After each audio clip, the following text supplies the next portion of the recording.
Bismillahirrahmanirrahim. Assalamualaikum warahmatullahi wabarakatuh.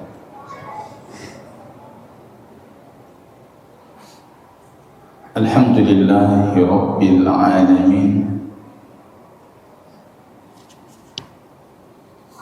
Wal 'aqibatu lil muttaqin fala udwana illa 'alal zalimin.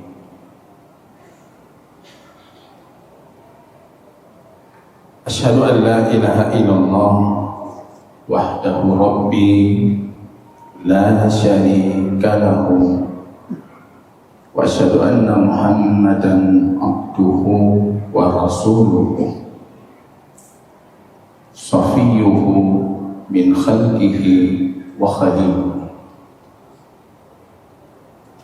Ikhwatal iman, a'azzani Allah wa iyyakum jami'an. Puji dan syukur yang tiada henti kita panjatkan kehadiran Rabb kita Allah Jalla wa'ala atas segala taufik, hidayah, petunjuk dan inayah, riayahnya, tarbiyahnya Allah Subhanahu wa ta'ala. Kita masih berkumpul di rumah Allah Ta'ala, mengkaji ayatnya, mengkaji petunjuk dari hadis baginda Rasulnya Sallallahu Alaihi Wasallam, dan juga menyelesaikan satu faridahnya, salat maghrib secara berjamaah. Walladzina yu'tuna ma ataw wa qulubuhum wajilah. Mereka akan datang dengan apa yang mereka lakukan, tapi hati mereka selalu dalam kondisi takut dan khawatir. Bunda kita Aisyah bertanya, "Ya Nabi Allah, apakah mereka itu para peminum minuman keras, para pezina, para pelaku dosa?" La yamin tasiddiq, bukan yang engkau sebutkan, tapi mereka adalah orang-orang yang salat. Mereka berpuasa, mereka berzakat, mereka melakukan banyak amal kebaikan, tapi hati mereka selalu dalam kondisi khawatir dan takut jika amal kebaikan mereka itu tidak diterima oleh Rabb mereka Allah Ta'ala. Di saat kekhawatiran itu, jamaah kaum muslimin, hilang dari hati kita, itu hakikatnya sudah hilang rasa iman dari hati kita. Wa innama yataqabbalullahu minal muttaqin. Karena hakikatnya Allah Ta'ala hanya menerima amalan dari mereka orang-orang yang bertakwa saja. Allahumma ja'alna minal muttaqin. Kaum muslimin dan muslimat yang Allah muliakan, mengisi hari-hari terbaik ini, Sya'ban yang penuh keberkahan, kita mengkaji kembali kajian ilmu tauhid dan akidah kita, lanjutan dari kitab Tauhid fi Daw'i Aqidati Al-Imam Asy-Syafi'i rahimahullah. Kitab Tauhid berlandaskan akidah Imam Asy-Syafi'i rahimahullah ta'ala. Kita lanjutkan, jamaah kaum muslimin, apa yang terakhir kali kita bicarakan, yaitu babu maja'a fin niyahati 'alal mayyit. Pembahasan berkaitan tentang hukum an-niyahah, meratapi mayit. Dan sebelumnya jamaah kaum muslimin, sedikit saya luruskan. Beberapa kali kemarin hari pertemuan sebelumnya, ketika saya membacakan tafsir Ibnu Katsir, sepertinya ada 2-3 kali saya menyebutkan perkataan Nawawi. Padahal berkata Ibnu Katsir, Nawawi sudah kita bacakan sebelumnya. Ini kekeliruan dari saya dalam membaca kutipan yang tertulis. Kita lanjutkan. Jamaah kaum muslimin rahimani wa rahimakumullah. Pembahasan ini masih subtema dari pembahasan besar, yaitu hukum yang berkaitan dengan kubur dan kematian, menyangkut dengan pembahasan atau beragam bentuk dan fenomena kesyirikan di masyarakat. Pengarang kitab kita di sini mengatakan babu majaa fil niyahati. Apa yang datang dari Allah, apa yang datang dari baginda Rasul tentang perkara niyahat.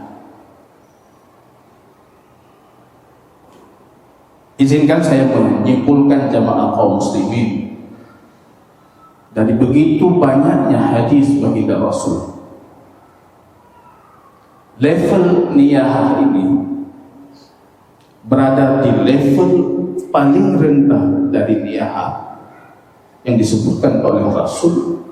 Setidaknya itu dosa besar yang paling rendah. Kalau ancaman dari baginda Rasulullah dalam hadis, bahkan kadang-kala baginda Rasul mengeluarkan pelaku ratapan terhadap mayit itu dari penamaan keislaman dan keimanan. Begitu besarnya perkara ini jamaah kaum muslimin, dan begitu gigihnya iblis, begitu gigihnya syaitan untuk menyeru umat Muhammad melakukan niyahat. Kalau kita baca hadis di dalam Musnad Imam Ahmad rahimahullah, lamaftahtaha Rasulullah sallallahu alaihi wasallam kata, Imam Ahmad dengan sanad yang hasan kategori hadisnya, rupanya ketika baginda Rasul menaklukkan kota Makkah, ranna syaitanu ranina, iblis ranina. Belum pernah iblis menangis dengan tangisan yang lebih besar dari tangisan hari itu. Iklim ya itu. Hatta ijtama'u alaihi junuduh, sehingga pasukannya semuanya berkumpul. Iblis ketika itu berkhutbah mengatakan, faqad aisna, kita sudah tidak sanggup lagi mengeluarkan umat Muhammad dari kekufuran, dari kesyirikan. Namun kata iblis, masukkan ke hati mereka fitnah hatta yanu, sehingga mereka berniyahat ketika salah satu dari mereka tertimpa musibah kematian. Jadi solusi niyahat. Ajarkan umat Muhammad untuk meratapi mayit. Sehingga jamaah kaum muslimin, kalau kita tarik ini benang merahnya, kita dapati di antara perkara muhdas dan bid'ah pertama di umat Muhammad itu perkara niyahat. Di kota Kufah ada seorang laki-laki tersohor namanya Qarabah, dan dia kematiannya merupakan niyahat yang pertama terjadi dalam Islam. Jadi para sahabat Colombia sudah mulai. Ini risalah kita untuk bunda, para ibu-ibu yang di belakang, karena hampir semua yang ditujukan dari khutbahnya Rasul tentang niyahat itu kaum wanita yang bagah main perasaan, bagah ahli yang raya-raya atau bahkan meratapi. Kaum bunda, la tusalli alaikunna malaikah, kata Rasul, malaikat tidak akan beristighfar untukmu kalau kamu meratapi mayit. Istighfar malaikat karena Anda sudah terperangkap ke dalam perkara jahiliyah yang disebutkan oleh Nabi, arba'un fil ummati hunna min umuril jahiliyah. Ini perkara jahiliyah.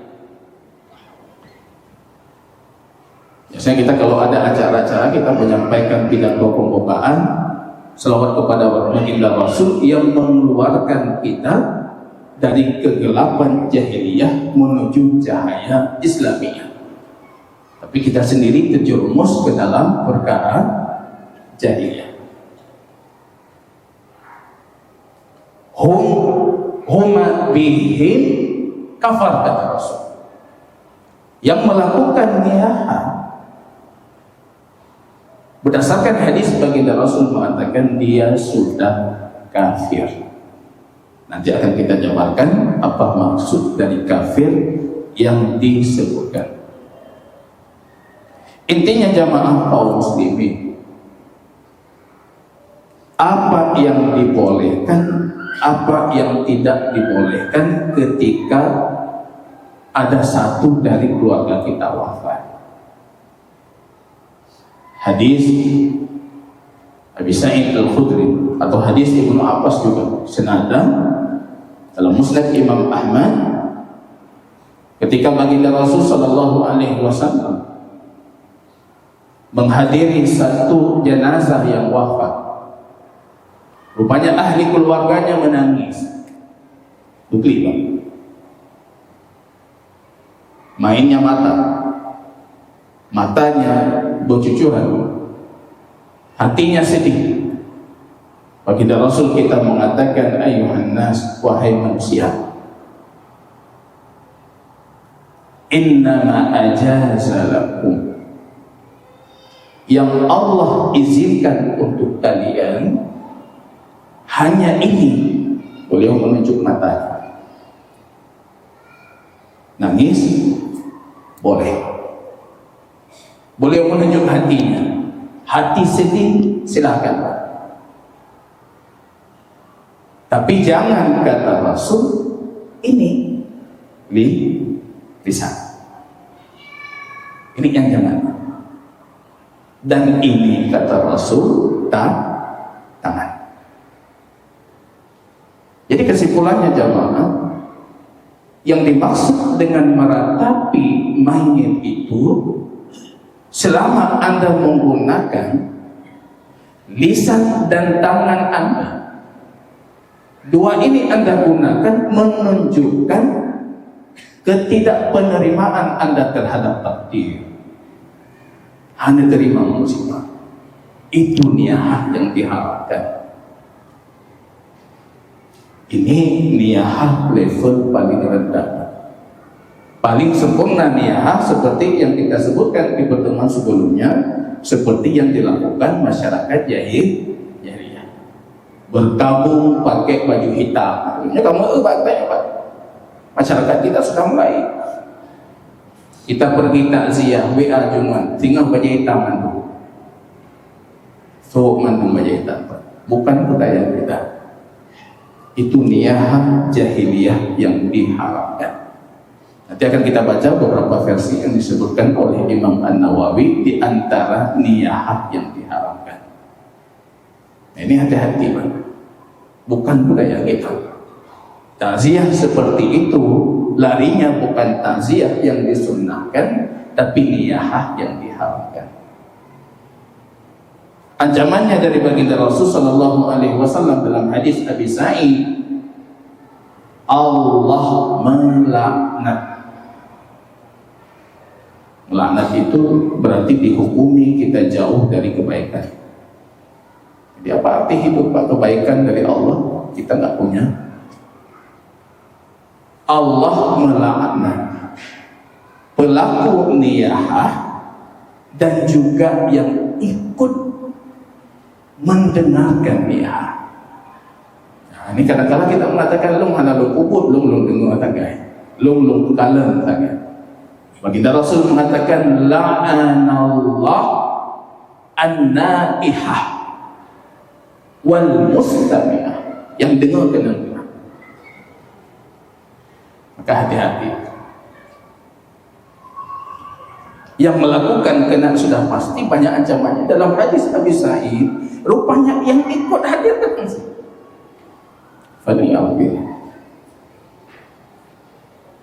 Nah, ini jemaah kaum muslimin rahimani wa rahimakumullah.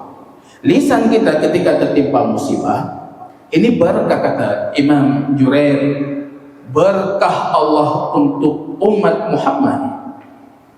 Allah ajarkan mereka kalimat istirja, inna lillahi wa inna ilaihi raji'un. Kalau versi beliau, Nabi sebelum Muhammad hana kalimat istirja, nggak ada istirja. Bagaimana nanti buka Quran surat Yusuf, ketika hilangnya Yusuf, apa kata Yakub? Yakub Nabi Allah, ya asafa ala Yusuf, sayang, kasihan sekali si Yusuf. Itu kalau kita terjemahkan dari bahasa asaf, asif, kalimat yang menunjukkan hana mangat. Ya asafa ala Yusuf. Tapi ketika Allah bercerita tentang umat Muhammad tertimpa musibah, wabasyiris sabirin alladzina idza asabatuhum musibah qalu inna lillahi wa inna ilaihi raji'un. Yang khusus kita nyong kalimatnya. Jangan sampai kita tidak melakukan itu. Baru tertimpa musibah, hati ini tanamkan sabar. Wa inna sabru inda sadmatil ula. Sabar itu di awal tertimpa musibah. Setelah itu tidak berpahala Anda atas kesabaran Anda terhadap musibah itu. Alhamdulillah Ustaz, kajit dong terima musibah. Maka minggu belum. Ketika Anda dikabarkan qaddarallah, orang tua wafat, kita mengatakan inna lillah, dan inda sadmah al-ula, di saat itu hati kita sabar. Bahkan kadang-kala kalau melebihi imannya bukan sebatas sabar, ridha dia. Ridha. Dalam satu hadis ketika wafatnya cucu Rasulullah bintu Zainab, Rasul mengatakan alhamdulillah. Alhamdulillah lagi. Kamu meninggal Ustaz. Alhamdulillah. Alhamdulillah untuk si mayit. Allah paling tahu yang terbaik untuknya. Alhamdulillah untuk kita ini yang sedang teruji. Dalam satu hadis sahih baginda Rasul mengatakan Allah tahu untuk hambanya. Ada kala hambanya itu ada dosa yang tidak mungkin diampuni oleh Allah kecuali hanya dengan musibah. Dan Allah tahu untuk hambanya, kadangkala hambanya itu derajatnya di sisi Allah tidak mungkin naik kecuali hanya diberikan musibah. Rupanya ada level musibah yang seperti itu. Nah, dosa kita yang ada kepampul-pampul. Rupanya dengan satu musibah itu menggugurkan dosa kita yang tidak pernah terampuni dengan selain itu yang pernah kita lakukan sebelumnya. Harus dengan musibah. Dan kita bisa mengatakan alhamdulillah. Kalimat istirja, ridha dan qabul untuk takdir Allah. Alhamdulillah. Wanita itu yang disebutkan dalam hadis menangis di kuburan cucunya. Rasulullah datang, kemudian tiba-tiba baginda Rasulullah SAW mengatakan isbiri wahtasibi, atau ittaqillahi wahtasibi, atau wasbiri. Bertakwalah engkau wahai bunda kepada Allah dan bersabarlah. Hana dengan Rasulullah di belakang. Dia mengatakan alaika anni, jauhkan dirimu dariku, engkau belum tertimpa seperti musibah. Binatih hati kau timbangan. Coba kalau kamu tertimpa seperti musibahku. Dia nggak tahu kalau itu Rasulullah. Rasul pulang, tiba-tiba dikabarkan tadi yang menasihatimu itu Rasulullah. Berlari dia mencari rumahnya Rasulullah, mengatakan aku tidak mendapati di rumahnya penjaga. Hanya penjaga apa? Ketok pintu temu. Ya Rasulullah, aku tidak tahu kalau itu engkau. Rasul mengatakan innama sabru inda sadmatil ula. Sabar itu baru dikatakan sabar di awal tertimpa musibah. Di mana di gunung. Tadi itu ketika kamu awal tertimpa musibah. Yaitu rahmat Allah untuk umat Muhammad sallallahu alaihi wasallam. Dengan begitu rahmat Allah, Allah cuma minta satu dari kita. Kalau kamu tertimpa musibah kematian orang yang kamu cintai, jangan pernah meratapinya dengan ratapan yang menunjukkan kamu tidak ridha terhadap takdir Allah. Yang lagi. Jadi kata Rasul apa? Hati bisa sedih, mata bisa mencucurkan airnya, tapi lisan kami ini tidak mungkin berbicara kecuali apa yang membuat Rabb kami ridha, yang diterima oleh Allah. Saya diazab ya mayitnya dengan tangisan yang besar, dengan ratapan-ratapan. Begitu nas hadis baginda Rasul. Ketika mayit itu baru wafat, baginda Rasul perintahkan kita hadis Ummu Salamah, doakan untuknya kebaikan dan minta untuk kalian kebaikan karena para malaikat sedang menghadiri. Jangan ratapan-ratapan. Allah melaknat asyaqah, wanita yang merobek bajunya ketika tertimpa musibah. Melaknat wanita yang mencukur rambutnya ketika tertimpa musibah. Melaknat wanita yang melakukan ratapan yang diharamkan. Coba bayangkan jamaah, ini para bunda sebagai pengingat, ketika tertimpa musibah baju kita robek, rambut kita acak-acak, tangan kita bermain, lisan kita keluar sumpah serapah untuk Allah. Itu laknatnya bukan satu kali. Semua yang disebutkan dalam hadis itu dilaknat, kita semuanya kita kumpulkan. Faliyahillah. Jamaah kaum muslimin yang Allah muliakan. Hadis Abu Hurairah, anna Nabi sallallahu alaihi wasallam qala isnatani fin nas huma bihim kafar. Ada dua perkara dan itu ada di tengah umat.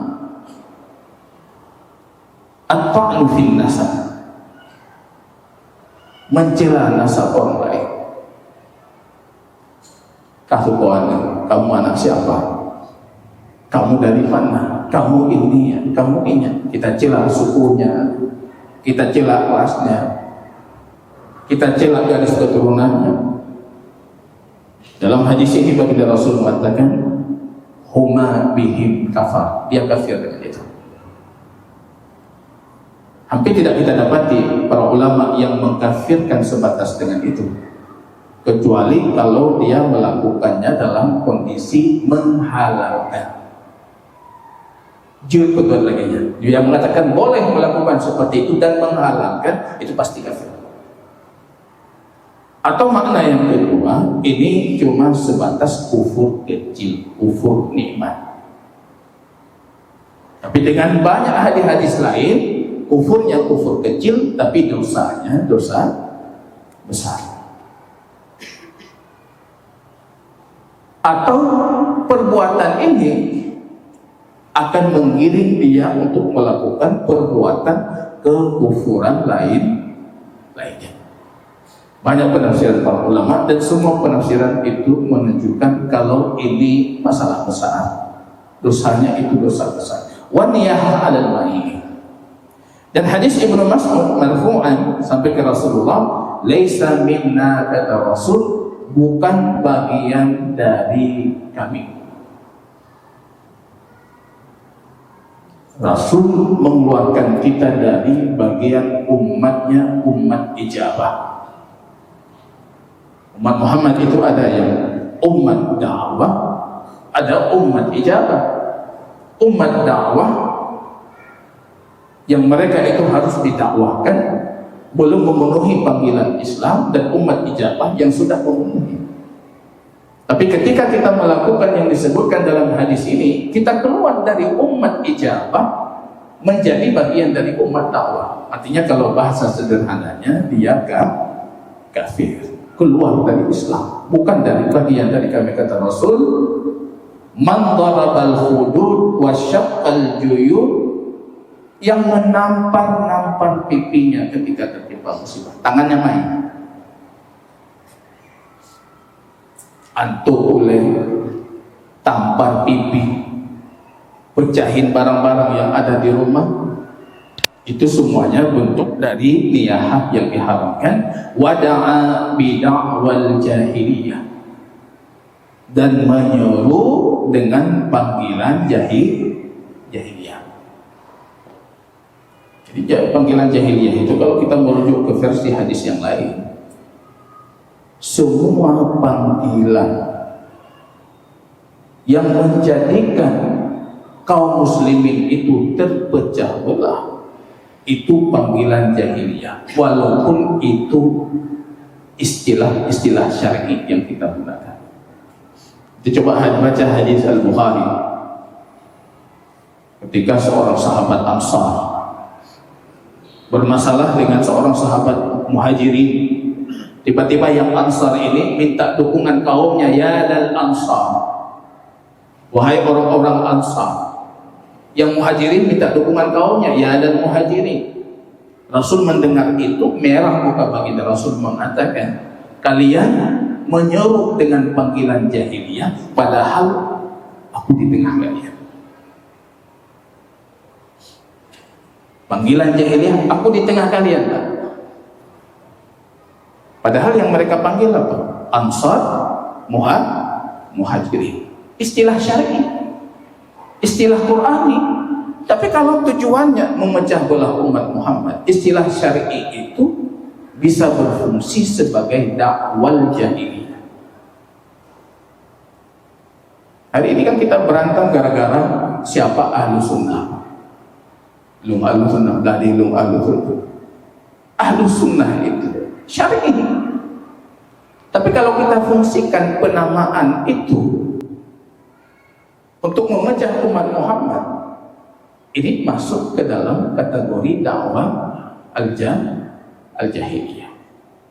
Dakwahkan. Ada orang yang harus kita dakwahkan dengan lisan. Ada orang yang harus kita dakwahkan dengan hal keadaan. Tugas kita dakwahkan.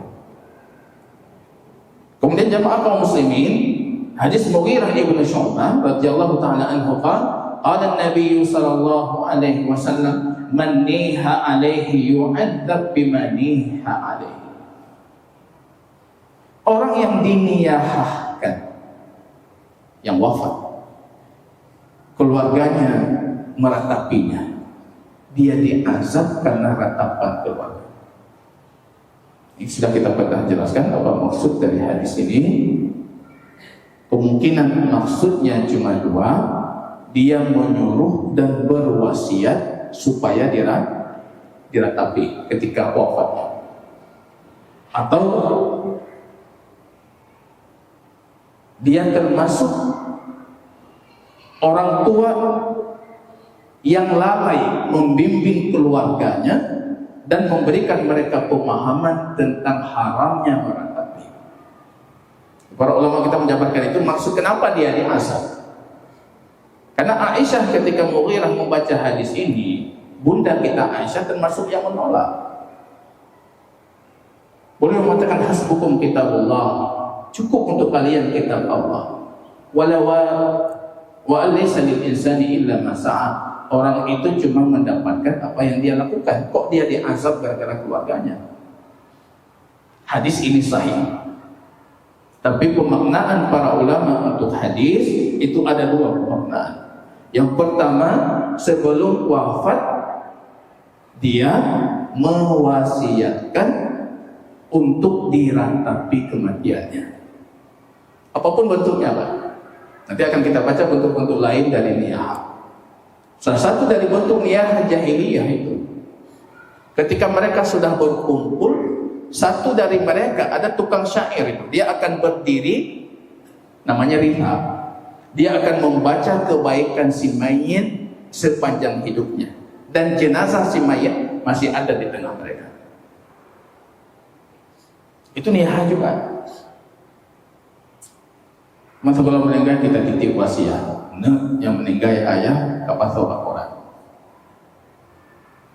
Sebutkan mantan bupati fulan, gubernur fulan, tokoh fulan, punya jejak sejarah fulan, punya kebaikan. Itu niyah yang diharapkan. Bukan cuma yang hidup dilaknat, tapi yang wafat juga diasah.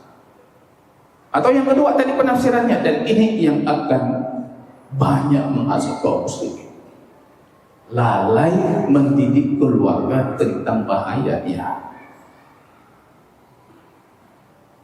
Ini lalai.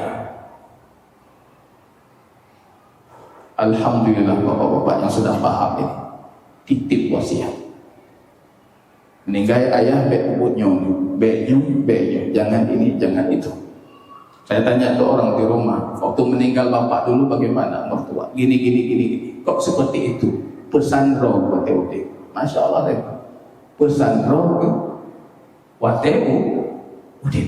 Yang meninggal ilung beknya. Dia memastikan sampai ajalnya anaknya jangan melakukan yang Allah haramkan, dan dia tidak diazab di kubur. Dan terakhir di sini qala al-Imam Asy-Syafi'i. Ini butuh penjabaran di pertemuan ke depan. Akrah ma'atib. Ini hampir semua murid Imam Syafi'i dalam Mukhtasar Muzani, Mukhtasar. Imam Syafi'i punya 7 murid yang dinamakan dengan murid terdahulu. Mereka itu menyimpulkan semua perkataan Imam Asy-Syafi'i atau yang pernah mereka dengar dari Asy-Syafi'i. Masing-masing dari mereka menulis kitab namanya Mukhtasar, ringkasan fulan. Semuanya pernah tadi.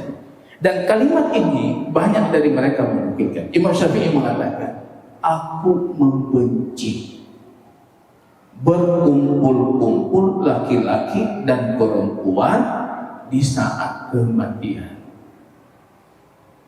Itu bagian dari niyah yang diharapkan.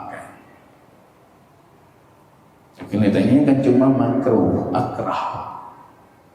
Imam Syafi'i tidak berani mengatakan haram, karena yang berhak menentukan haram itu Allah Rabbul Alamin. Para ulama ketika mengatakan karaha makruh, itu kemungkinannya cuma 2. Karaha tahrim, haram hukumnya, atau karaha tanzih, makruh yang kita kenal. Dan itu akan lebih banyak kita jabarkan dengan izin Allah Ta'ala di pertemuan selanjutnya. Barakallahu fikum, jazakumullahu khairan katsira. Subhanakallahumma bihamdika asyhadu an la ilaha illa anta astaghfiruka wa atubu ilaik. Assalamualaikum warahmatullahi wabarakatuh.